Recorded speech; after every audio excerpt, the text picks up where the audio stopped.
ಎಲ್ರಿಗೂ ನಮಸ್ಕಾರ. ಕನ್ನಡ ಯೂಟ್ಯೂಬ್ ಚಾನಲ್ಗೆ ನಿಮಗೆ ಸ್ವಾಗತ. 22/3/2024 ಪ್ರಚಲಿತ ವಿದ್ಯಮಾನಗಳನ್ನ ಈ ವಿಡಿಯೋದಲ್ಲಿ ನೋಡ್ತಾ ಹೋಗೋಣ. ಕಳೆದ ಒಂದು ವರ್ಷದ ಪ್ರಚಲಿತ ವಿದ್ಯಮಾನಗಳನ್ನ ನೋಟ್ಸ್ ಅನ್ನ ಪಡ್ಕೊಂಡಿದ್ರೆ 70 ರೂಪಾಯಿ ಪೇಮೆಂಟ್ ಅನ್ನ phone pay ID, Google pay ID, Paytm ID ಇದೆ. ಅದಕ್ಕೆ ಪೇಮೆಂಟ್ ಅನ್ನ ಮಾಡಿ ಇಮೇಲ್ ಕಳಿಸಿ. ಇಮೇಲ್ಗೆ ಸಾಫ್ಟ್ ಕಾಪಿನ ಕಳಿಸ್ಕೊಡ್ಲಾಗುತ್ತೆ.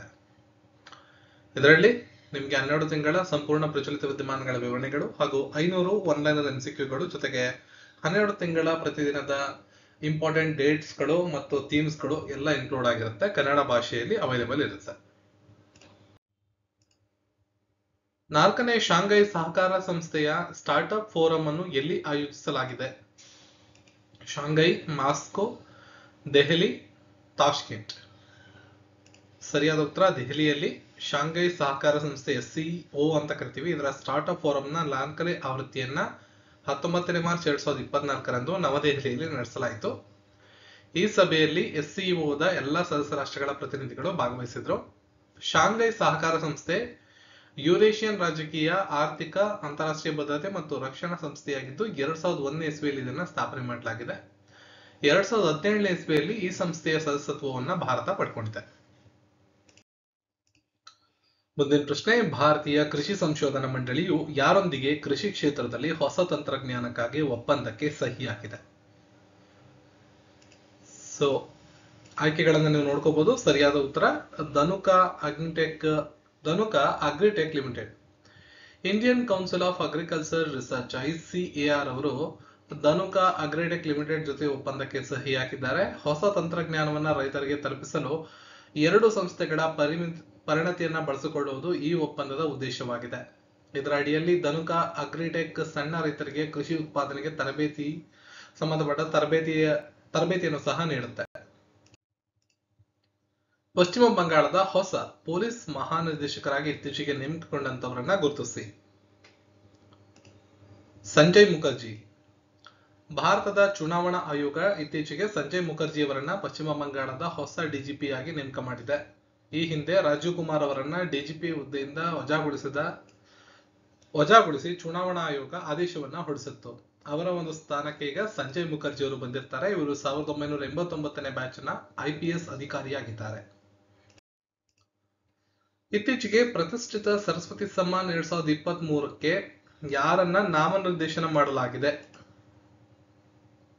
ಸರಿಯಾದ ಉತ್ತರ ಪ್ರಭಾ ವರ್ಮಾ. ಖ್ಯಾತ ಕವಯಿತ್ರಿ ಮತ್ತು ಸಾಹಿತಿಯಾದ ಪ್ರಭಾ ವರ್ಮಾ ಅವರ ಕಾವ್ಯಾತ್ಮಕ ಕಾದಂಬರಿ ರೌದ್ರ ಸಾತ್ವಿಕಂಗಾಗಿ KK ಬಿರ್ಲಾ ಫೌಂಡೇಶನ್ ಅವರು ನೀಡುವಂತಹ ಸರಸ್ವತಿ ಸಮ್ಮಾನ್ ಪುರಸ್ಕಾರ 2023 ಇವರಿಗೆ ನೀಡಿ ಗೌರವಿಸಲಾಗ್ತಾ ಇದೆ. 1991ರಲ್ಲಿ ಸ್ಥಾಪನೆಯಾದಂತಹ ಸರಸ್ವತಿ ಸಮ್ಮಾನ್ ದೇಶದ ಪ್ರತಿಷ್ಠಿತ ಸಾಹಿತ್ಯ ಪ್ರಶಸ್ತಿಗಳಲ್ಲಿ ಒಂದಾಗಿದೆ. ಭಾರತೀಯ ಭಾಷೆಗಳಲ್ಲಿ ಬರೆದ ಕಳೆದ 10 ವರ್ಷಗಳಲ್ಲಿ ಪ್ರಕಟವಾದ ಅತ್ಯುತ್ತಮ ಸಾಹಿತ್ಯ ಕೃತಿಗೆ ಪ್ರತಿ ವರ್ಷ ಈ ಪುರಸ್ಕಾರವನ್ನ ನೀಡಲಾಗುತ್ತೆ. 2023ರಲ್ಲಿ ಈ ಪುರಸ್ಕಾರವನ್ನ ಪ್ರಭಾ ವರ್ಮಾ ಅವರು ಪಡ್ಕೊತಾ ಇದ್ದು KK ಬಿರ್ಲಾ ಫೌಂಡೇಶನ್ ಈ ಒಂದು ಪುರಸ್ಕಾರವನ್ನ ನೀಡುತ್ತೆ. ಭಾರತೀಯ ಉಕ್ಕು ಸಂಘದ ಅಧ್ಯಕ್ಷರಾಗಿ ಯಾರು ಅಧಿಕಾರವನ್ನ ವಹಿಸಿಕೊಂಡಿದ್ದಾರೆ?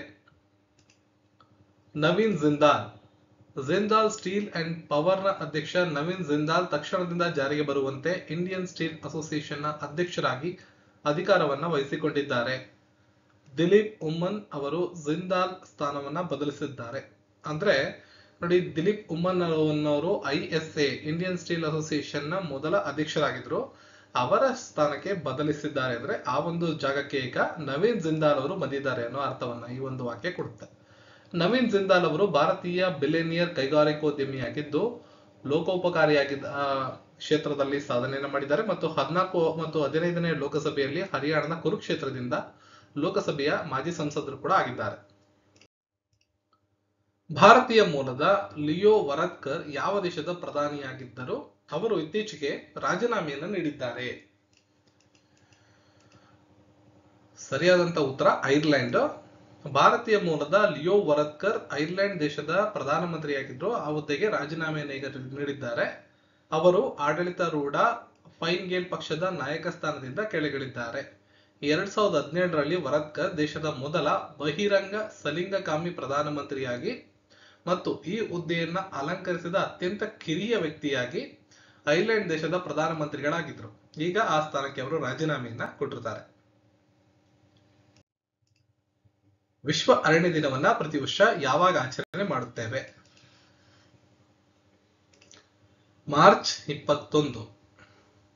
ಜಗತ್ತಿನಲ್ಲಿ ಕಾಡುಗಳು ಮತ್ತು ಮರಗಳ ಮಹತ್ವವನ್ನ ಜನರಿಗೆ ನೆನಪಿಸಲು ಪ್ರತಿ ವರ್ಷ ಮಾರ್ಚ್ 21 ವಿಶ್ವ ಅರಣ್ಯ ದಿನ ಅಂತ ಆಚರಣೆ ಮಾಡಲಾಗುತ್ತೆ.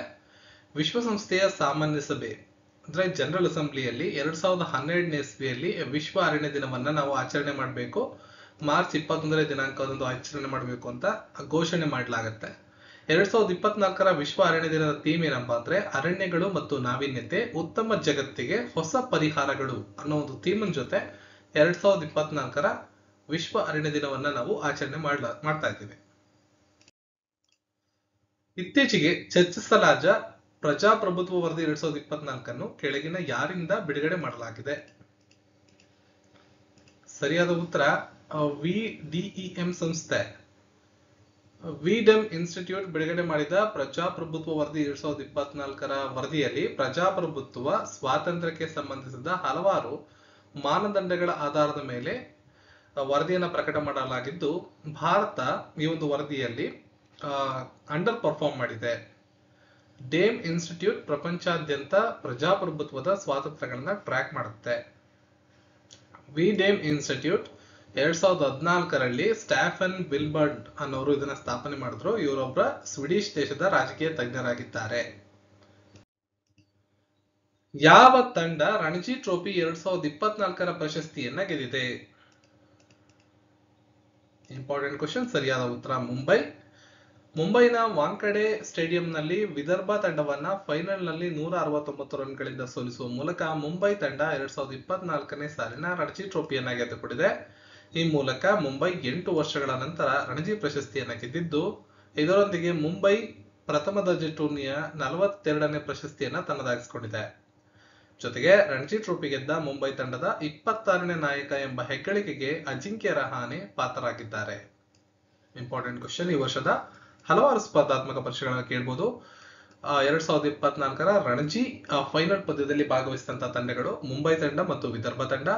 ವಿದರ್ಭ ತಂಡವನ್ನ 169 ರನ್ಗಳಿಂದ ಸೋಲಿಸುವ ಮೂಲಕ ಮುಂಬೈ ತಂಡ 2024 ರಣಜಿ ಟ್ರೋಫಿಯನ್ನ ಗೆದ್ದುಕೊಂಡಿದೆ. ಸೊ ಇಷ್ಟು ನಿಮಗೆ ಗೊತ್ತಿರಬೇಕಾಗತ್ತೆ. Very very important. ಇತ್ತೀಚೆಗೆ ಬಿಡುಗಡೆಯಾದ ಜಾಗತಿಕ ಮಾನವ ಅಭಿವೃದ್ಧಿ ಸೂಚ್ಯಂಕದಲ್ಲಿ ಭಾರತದ ಸ್ಥಾನವೆಷ್ಟು? 134ನೇ ಸ್ಥಾನದಲ್ಲಿ ನಮ್ಮ ಭಾರತದ ಸ್ಥಾನ ಕಂಡು ಬರುತ್ತೆ. ಇದನ್ನ UNDP ವಿಶ್ವಸಂಸ್ಥೆಯ ಮಾನವ ಅಭಿವೃದ್ಧಿ ಕಾರ್ಯಕ್ರಮ ಅನ್ನೋ ಒಂದು ಸಂಸ್ಥೆ ಪ್ರಕಟ ಮಾಡುತ್ತೆ. ಜಾಗತಿಕ ಮಾನವ ಅಭಿವೃದ್ಧಿ ಸೂಚ್ಯಂಕ, ಹ್ಯೂಮನ್ ಡೆವಲಪ್ಮೆಂಟ್ ಇಂಡೆಕ್ಸ್ ಅಂತ ಕರಿತೀವಿ. ಭಾರತ 134ನೇ ಸ್ಥಾನದಲ್ಲಿ ಕಂಡು ಬರುತ್ತೆ. ಉನ್ನತ ಮಾನವ ಅಭಿವೃದ್ಧಿ ವಿಭಾಗದಲ್ಲಿ ಭಾರತ, ಅದರ ನೆರೆಯ ಚೀನಾ, ಶ್ರೀಲಂಕಾ ಕ್ರಮವಾಗಿ 75, 78ನೇ ಸ್ಥಾನದಲ್ಲಿ ಕಂಡುಬರುತ್ತೆ. ಭಾರತವನ್ನ ಮಧ್ಯಮ ಮಾನವ ಅಭಿವೃದ್ಧಿ ಅಡಿಯಲ್ಲಿ ವರ್ಗೀಕರಣ ಮಾಡಲಾಗಿದೆ ಈ ಒಂದು ವರದಿಯಲ್ಲಿ. ಇನ್ನು ಭೂತಾನ್ ದೇಶ 125 ಮತ್ತು ಬಾಂಗ್ಲಾದೇಶ 129ನೇ ಸ್ಥಾನದಲ್ಲಿ ಕಂಡು ಬಂದಿರೋದನ್ನ ನಾವು ಗಮನಿಸಬಹುದಾಗಿದೆ. ಇದಿಷ್ಟು ಇದನ್ನ ಪ್ರಚಲಿತ ವಿದ್ಯಮಾನಗಳು. ಎಲ್ಲಾ ಮಾಹಿತಿಗಳು ಯೂಸ್ಫುಲ್ ಅನ್ಸಿದ್ರೆ ಈ ವಿಡಿಯೋನ ಲೈಕ್ ಮಾಡಿ, ಶೇರ್ ಮಾಡಿ, ಚಾನಲ್ ಸಬ್ಸ್ಕ್ರೈಬ್ ಮಾಡಿ. ಸಿಗೋಣ ಮತ್ತೊಂದು ವಿಡಿಯೋ. ಧನ್ಯವಾದಗಳು.